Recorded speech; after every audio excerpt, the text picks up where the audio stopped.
Hi, I'm Horny Ramen, and welcome to my kitchen. Together we're going to look at all things ramen, some things not ramen, and pretty much anything I like to eat. Today we're going to make a tonkotsu ramen. This is the creamy pork broth that everybody loves. So, just got back from the supermarket. I found this in the mail. It's from Zoe in Montreal. It says, "I hope that one day I will get to eat your famous ramen." And she sent me a picture of a little, I think it's a Powerpuff Ramen Master karate guy. Very nice. Well, thank you so much, Zoe. This is great motivation for today's cook. I hope you guys enjoy it. Warning: graphic material. This video will show graphic images of animal parts. Specifically, we will use a pork skull and pig's feet.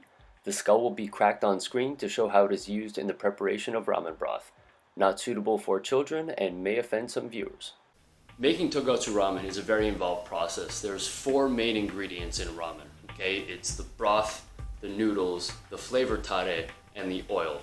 Those things have to be there. Everything else that you're going to add will just be specific to your ramen. So whether you put pork chashu in or chicken, beef, tofu, whatever you want to put in there, those are all on the side.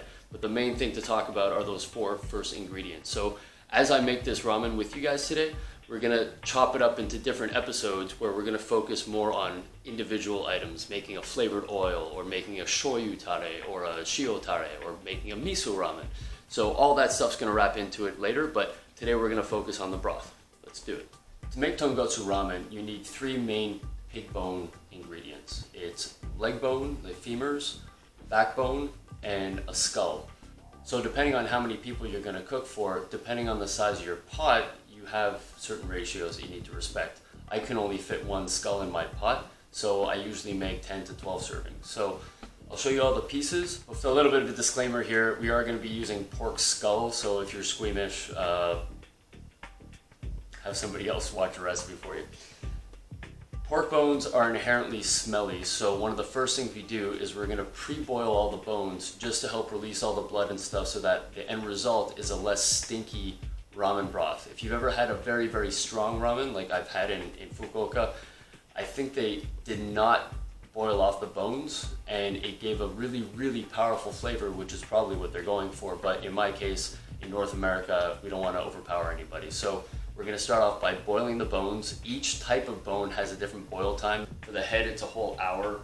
For the leg bones, it's 10 minutes, and for the spine, it's only 5.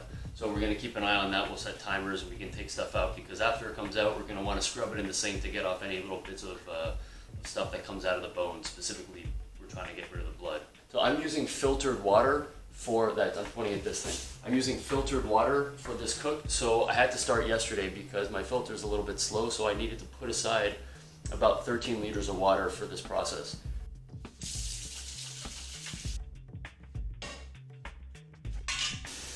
So as I said, I'm going to be using filtered water for the actual soup, but for boiling off the bones, it's okay to use tap water. So I filled my pot about 2/3 of the way up. If when we put in the bones, it starts to overflow, you can always ladle some out. So we can look at all the components. I got these at a local butcher shop. It's a fantastic little place in Montreal. It's called Lawrence Butcher, and they have all organic meat. Here we've got about 1 kilo of backbones with lots of good meat on it. So we're going to boil these off. Yeah, and there's only a little bit of spinal cord in there, so we'll have to take that out too. Femur bones, they've been cut in half because you want to get that marrow out into your soup. It's going to make it more tasty. Whereas you can buy a complete head, I usually request the skull without the lower jaw because I don't need to spend time peeling the skin off and all that. This is one pig skull. It's a little bit intimidating the first time you do it. I'll tell you, the first time I did this, it was after a party, and I took the class in the morning, and it was an ordeal. We're going to cook a 10-liter batch of tonkotsu ramen today, and the quantities you're going to need of the pork bones, it's 1 pig skull, 1.7 kilos of leg bone, and 1 kilo of backbone. The 10 liters is going to evaporate significantly during the boil, so you're not going to be left with 10 liters of soup. We're also going to have a second pot, which we're going to have all the rich ingredients that'll give the pork ramen its really, really thick, creamy look. We're going to use 2 pig trotters, like the feet, and 1.3 kilos of skin. We're going to have some skin that has most of the fat removed. You mash the mixture together, you're going to get a very, very thick, fatty, creamy product that comes out, and we're going to add that to the first pot, and then that'll make a very, very creamy tonkotsu broth. Alright, we've got a high boil on our pot now, and we'll start putting in the ingredients.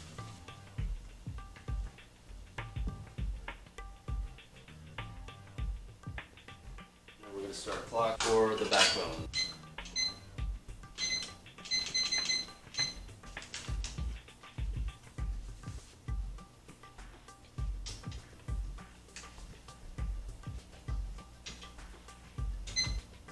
Backbones are going in for 5 minutes.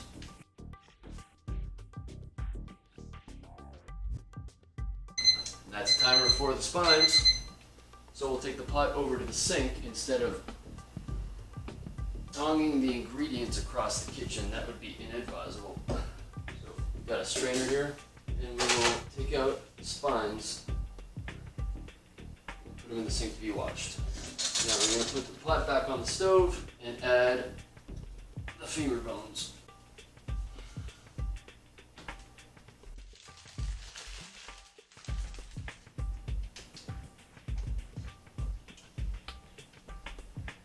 So while I'm doing this, I wanted to change the orientation of the head so the nose gets in the water.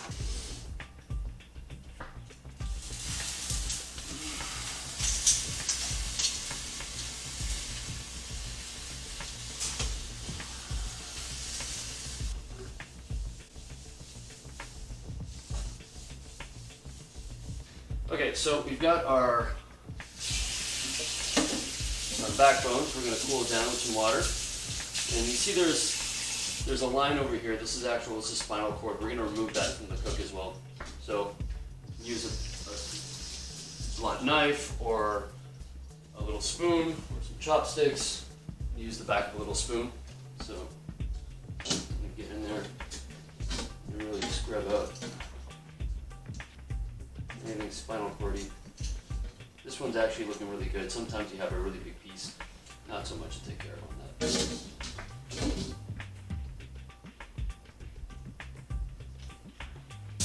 But over here you can see this is the blood I was talking about that develops outside the meat.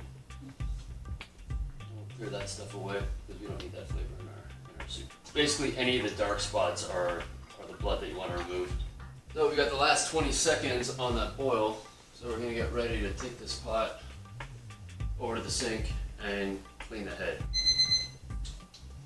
There's the full hour with the head.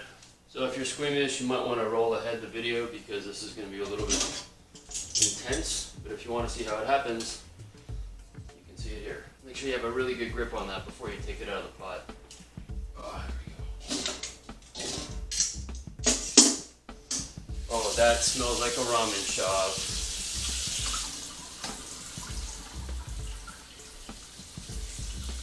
But you don't need anything from this pot over here. There is nothing good in that. That's just dirty washing water.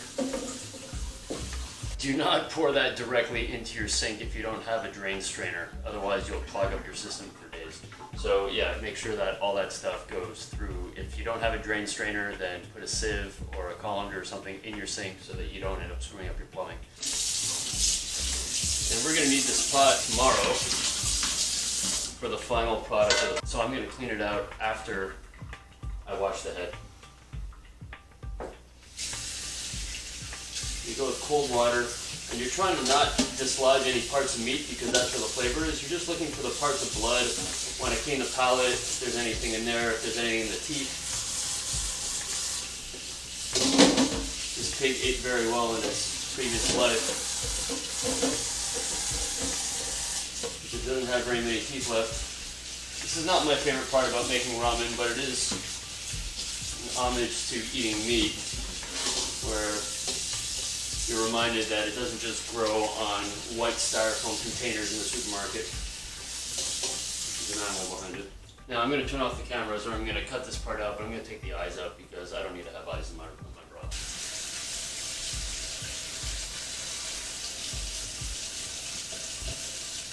Well, also going to cut and clean out the nose because there's a lot of impurities and stuff that it's facing. I'm quite satisfied with that, so wait till it stops dripping and we will put it directly into the main soup pot.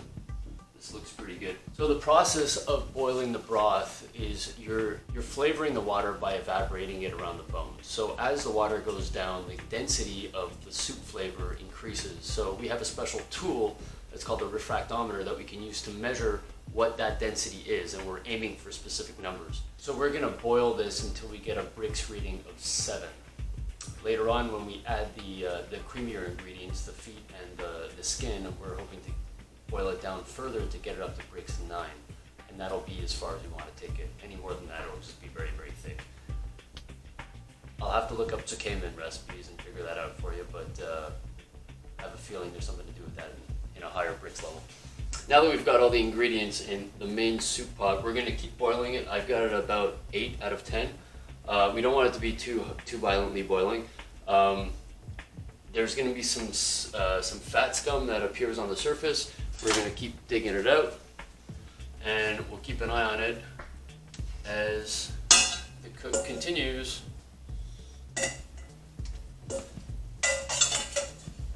Right now we've been boiling this for about an hour or so between the leg and backbones that have gone into the soup early and the head that just joined it about 10 minutes ago. So 45 minutes to an hour. We're going to take out the refractometer and see what the starting Brix level is. This is an Atago, that's really hard to see. It's an Atago ramen master, and they have different types of these. Some are for baking, some are for other things, but this is a ramen one. So it's got the 2 scales on either side of the scope, so you know exactly the important parts. So we're going to take a little taste, see what we got. Get our chopstick.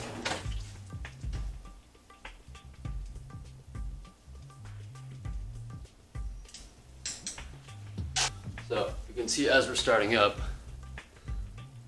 can you get in there? No, it'll never work over there. Let's try over here. That's the way. So we're reading a nothingness on the refractometer. That'll be on the lower left side, the larger scale. So we're at 0. The ramen cook takes so long that you have plenty of time to prepare your other ingredients. So I'm gonna clean the pots that we finished using, and I'm gonna make some noodles and put those aside for tomorrow's dinner. See you soon. Here's a little kitchen tool I really like. This is it's called a turtle shell brush. I don't know if it's actually made from turtle, but that's what we use to scrub the pots, and does a great job. Let's go for it. Far less abrasive than a metal scouring pad.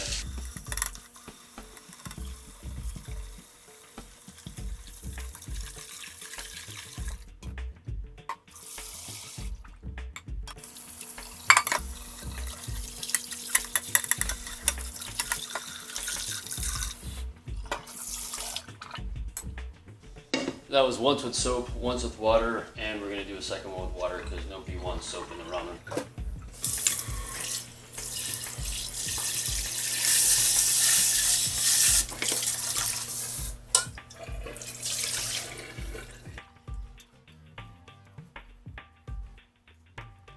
You may have noticed that I never put the lid on top of the pot, and that's because boiling ramen is all about the water evaporating. We don't want to keep it inside. It'll keep the volume too high and make it really hard to get the Brix level that we want. When I said the pork broth takes a long time, the pork broth takes a long time. It's now 6 p.m. and I started to boil at 11:30. And this is only about 10 liters of soup. We're gonna get into the most gruesome part, but first we're gonna check the density of the soup. So we'll get our refractometer out one more time, give the soup a stir. Some drops on the lens. And we're up at about 6 Brix. We're gonna go for about 7, but now is the time to crack the skull. So if you're squeamish, you should look away for the next 5 minutes. It's a little bit rough, but it's part of the process. So you take your other pot and put it on the ground, Now we're going to take out the skull. Actually, this was dumb. You're going to take out the pot, you're going to take out the skull, put it in the pot, leave that on the floor, and then use your stirring paddle to crack the skull. You want to get all that inside the skull goodness out. So.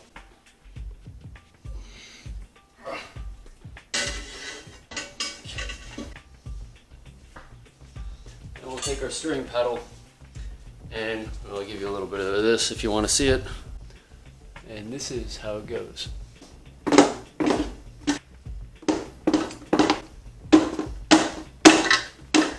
purpose of that is to expose the brain, because brain is one of the ingredients in the ramen.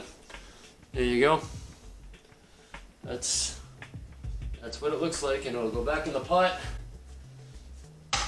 And I think about 10 years ago this wouldn't have gone over very well, but as people are getting more aware of what they're eating and how things work, it's getting a little bit easier to sell this kind of stuff as being part of the process.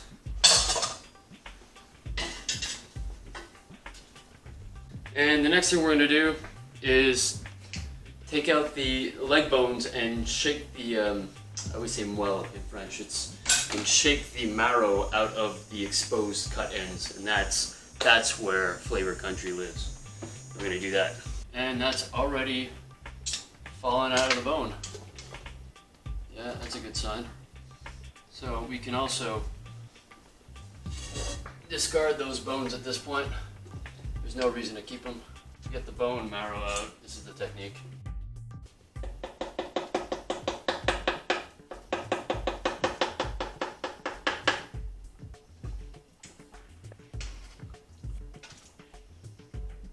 Maybe I can find a meniscus in here that'll fit my knees. There's a good one.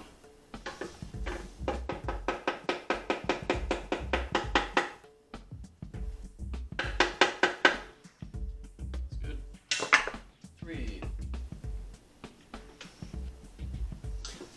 Let's fold 2.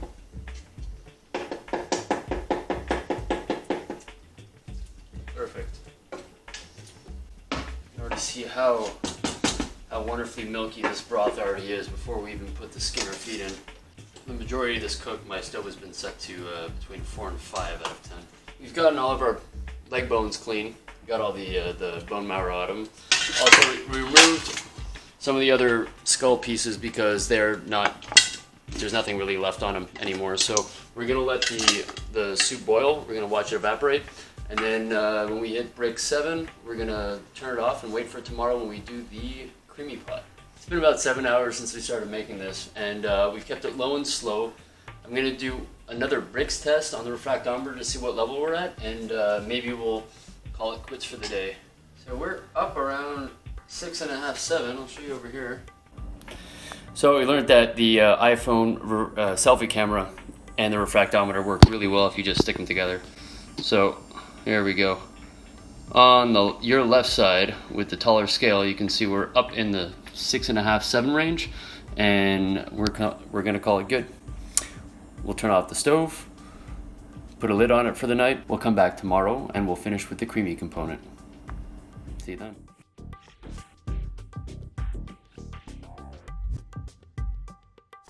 Good morning, gang. We're on day 2 now, and our first pot is at a bricks level of 6. Today we're going to make the second pot, the creamy ingredients, the pig's feet and the skin. We'll be using 3.5 liters of water. We're going to cut up the ingredients, put them in the pot, and let them boil all day.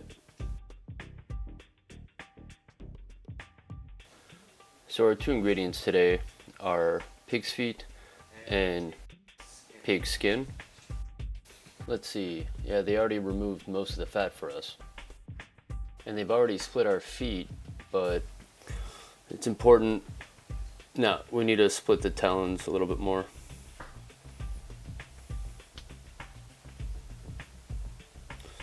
This helps them separate when they boil in the creamy pot. And we're gonna cut up the skin, make 5 by 5 inch squares.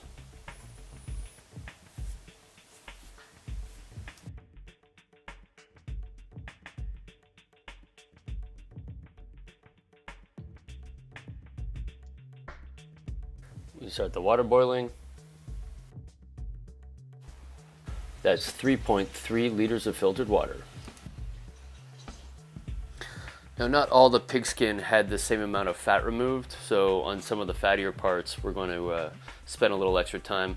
Just lay out the piece on the cutting board and slip your knife between the soft fat and the harder skin. You'll be able to get most of it off.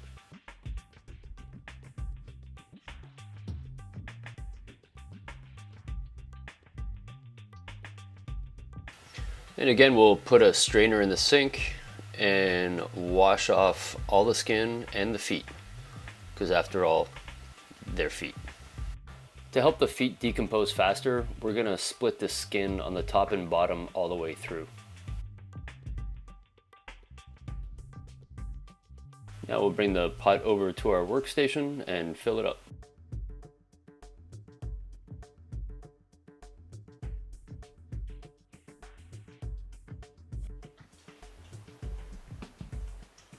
With the creamy pot ready, we'll put her on the stove and bring it to a boil.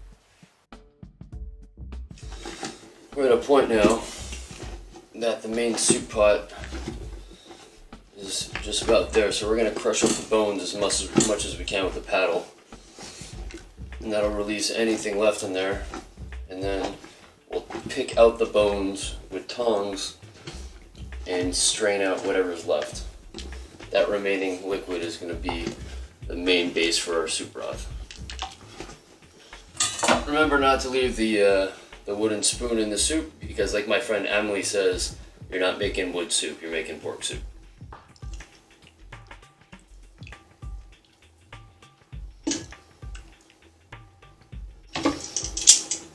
Our second pot is starting to develop some scum, so we're going to skim it off.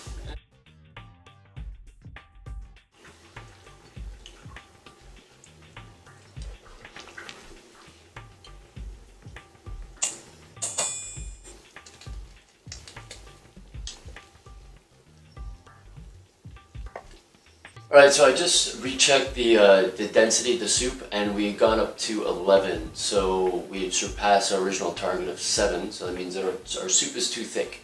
So the way to remedy that is you add water. It's a very, very flexible medium. If you go too high, you add water. If you're too low, then you just boil it off some more. It's very, very forgiving.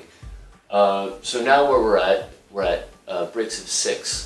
We're going to take the soup out, pass it through a soup strainer into the original pot that we used for cleaning the bones. This pot is going to be our final soup pot, and when the creamy pot is ready, we're going to add that to the main pot as well. So this is probably the messiest part of your job.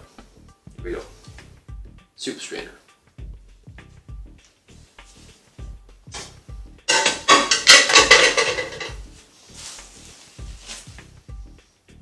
Garbage bin with a trash bag in it.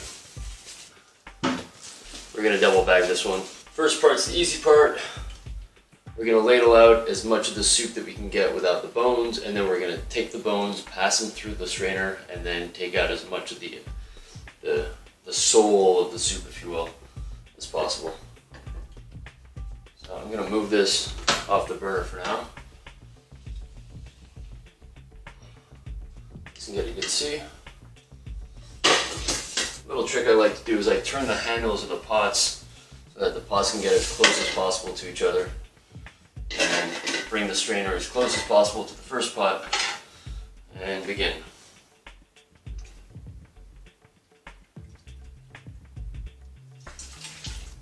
I'm going to show you this on 2 cameras.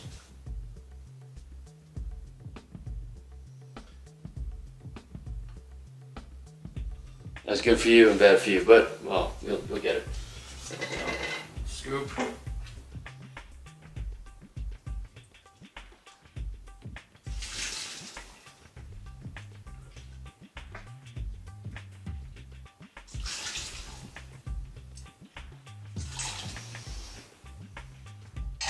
You don't want to throw this stuff away. This is where all the flavor is. So I'm going to mush it around in the strainer, and most of the stuff will smush its way through the holes.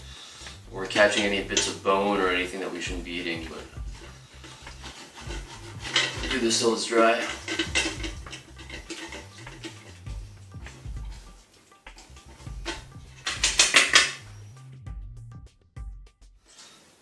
this until you stop seeing liquid come out of the bottom.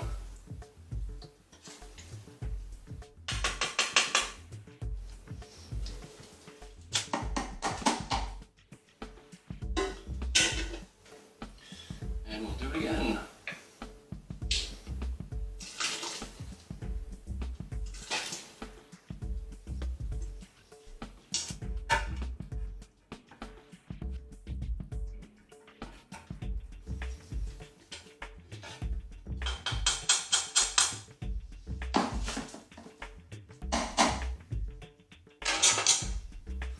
For the rest of this stuff, you can see the rest of the bits in there right at the strainer.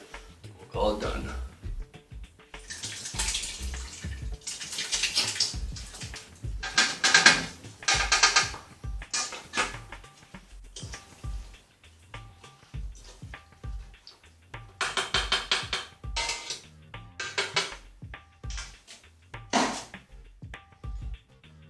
Whew.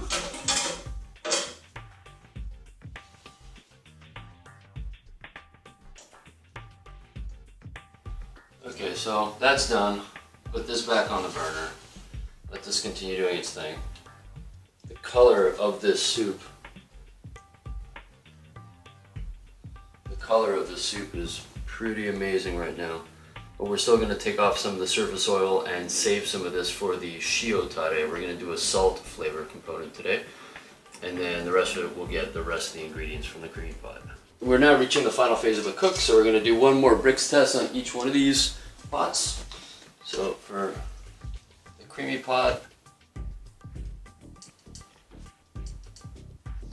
we're above 10, so we're going to add some water.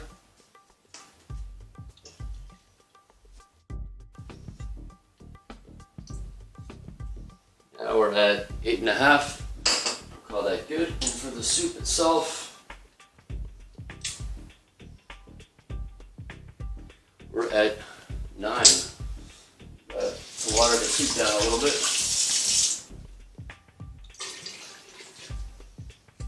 This is important for two reasons. First, because you want to have the right consistency so that your soup is always going to match the same flavor profile. The second reason is because if you go too concentrated, then your quantities are going to be all out of whack and you're going to end up with more or less soup than expected. And we're looking at 7 bricks for the soup and 8 or 9 for the creamy pot. So we're going to do the same process as the other batch.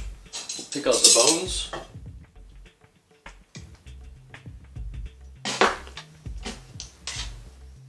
Take out that piece of skin that has the butcher stamp on it because there's no need for that. Transfer this the same way.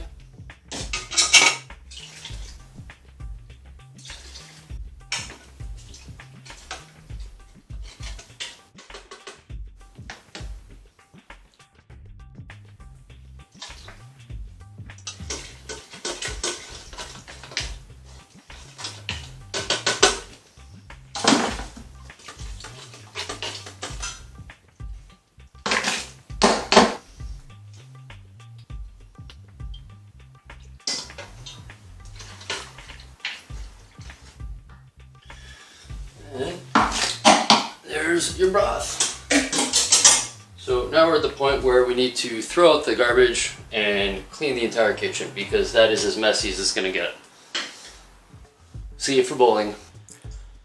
I'd like to thank Koitani Sensei and Chihiro Sensei at Rajuku Ramen School in Tokyo. They taught me how to make this broth and I hope I can cook it for them again one day soon. Arigato, senseis. So that's how you cram a 13-hour tonkotsu broth cook into a 30-minute video. I hope this was interesting, you learned a lot, and if you liked it, give me a like. If you want to see more, click subscribe. I'll see you next time.